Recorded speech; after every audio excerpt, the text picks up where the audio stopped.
My name is Evelyn Hawthorne, but everyone calls me Evie. And this one is about the very beginning. The night my twin sister, her name is Marwa Hawthorne, and I came into the world. We were born together at the same time and from the same mother, but in different complexations. I was born in white, and she was born with brown complexations. An amazing life phenomenon. We were born in Harlem, New York City, in the winter of 1972. Snow had fallen the entire week, thick as cotton. Our mother used to say the sky looked like God was shaking out his bed sheets. But even she never explained what truly happened that night. Growing up, when I asked, she'd smile softly, pat my hand and tug my sister Marwa, and say, "People think twins come into this world together. But the truth is, sometimes the world only notices one." What they don't know is that on the night we were born, New York wasn't the only thing awake.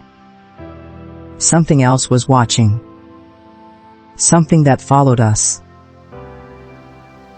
And maybe still does. It was a late October night in Harlem, New York.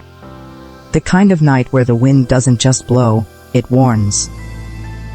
The city felt restless, like something was pacing above the rooftops. Inside Harlem Mercy Hospital, the hallways flickered with unstable power. Nurses whispered about the storm. Doctors rushed like they were racing the thunder. And in room 413, our mother, Lydia Hawthorne, lay in a hospital bed, breathing like she had secrets trapped under her ribs. She kept repeating one sentence. "There are two. Don't let them separate." No one understood what she meant. Not yet. The storm hit the building so violently that ceiling tiles trembled. The lights went off. Machines beeped in frantic confusion. A nurse tried to calm Lydia. But Lydia wasn't looking at the nurse. She was staring at the far corner of the room, a dark, triangular shadow standing perfectly still. The nurse saw nothing there. But Lydia whispered, "You promised. You said they'd be safe." Her voice shook. Then a contraction hit, and everything became chaos. Doctors ran in, flashlights cutting through the darkness. Rain hammered against the windows like fists. And then, a scream. Not from our mother. From somewhere else. Down the hallway. Echoing. Long, sharp, almost human. The doctor froze. But he kept going. Because the first baby, Evelyn, was arriving. Evelyn was born at 3:18 a.m. A bright, sharp cry tore through the room. But the moment she arrived, the power surged. Lights flickered. Monitor screens glitched with static. The doctor held her up and said, "She's here, healthy, strong." But our mother didn't look relieved. She stared past the doctor's shoulder. Right at the corner again. And this time, one nurse did see something. Just for a second. A tall shape, like the outline of a woman. But too thin, too long. And its head was tilted, as if listening. The nurse dropped her equipment. "You promised. You said they'd be safe." Her voice shook. The doctor barked, "Focus." But she whispered, "Someone else is here." Nobody answered. Because at that moment, Lydia screamed again. Another contraction. The second baby was coming fast. Evelyn was born at 3:19 a.m., only 60 seconds later. But something was wrong.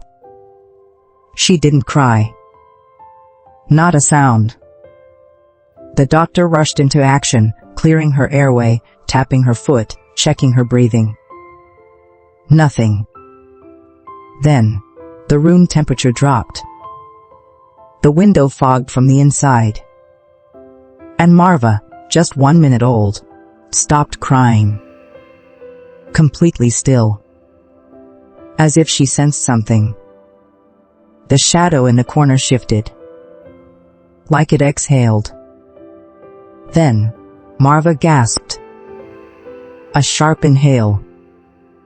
Eyes wide open. Not confused like most newborns. More like, aware.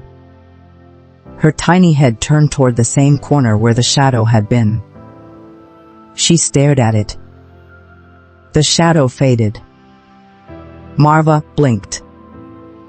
And just like that, she started crying. The doctor sighed with relief. There she is. She just took her time. But our mother said, no, she wasn't breathing because she was listening. Everyone froze. The storm outside suddenly went silent. Too silent. Not a single raindrop. Then, a heavy knock on the room door. Not a gentle tap. A deep, slow boom. Like someone knocking with their whole arm. The doctor frowned. It's probably the generator crew, he said. He opened the door. No one was there. Just an empty hallway. Lights flickering. Floor wet. As if someone dripping water had been standing there. A nurse stepped back. I don't like this. Another whispered, who knocks like that? Then Mother spoke. She followed them. The youngest nurse, Carmen, had been acting strange ever since she saw the shadow. She kept glancing at the newborns. Then the hallway. Then back at the newborns. She whispered to the doctor, I think someone wants the twins. The doctor shook his head and told her she was tired. But Carmen wasn't imagining things. Because behind her, in the reflective metal of a wall cabinet, a shape passed by. Tall. Long. Silent. Moving toward the nursery. Carmen spun around, but the hallway was empty. She grabbed the baby's rolling crib. We need to move them. Now. Mother nodded instantly. The doctor hesitated but didn't argue. Because at that moment, every baby in the maternity ward started crying at once. Every single one. Except Evelyn and Marwa. Carmen pushed the twins' crib down the hallway, Mother on a stretcher behind, nurses guiding. Lights flickered wildly. Then, total blackout.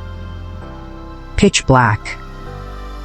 Only emergency red lights glowed faintly, painting everything like a horror movie. Down the hallway, something moved. Slow. Dragging. Heavy. The emergency lights buzzed. Flickered. Then stabilized just long enough for them to see a tall silhouette at the end of the hall. Facing them. Frozen. Like it was choosing. Red lights flickered again. When they came back, the figure was closer. Carmen screamed, "Run!"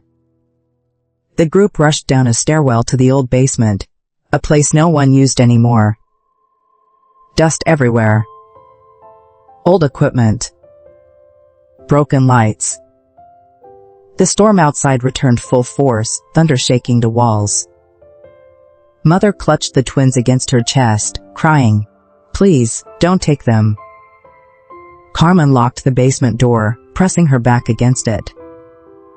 Then, footsteps upstairs. Slow.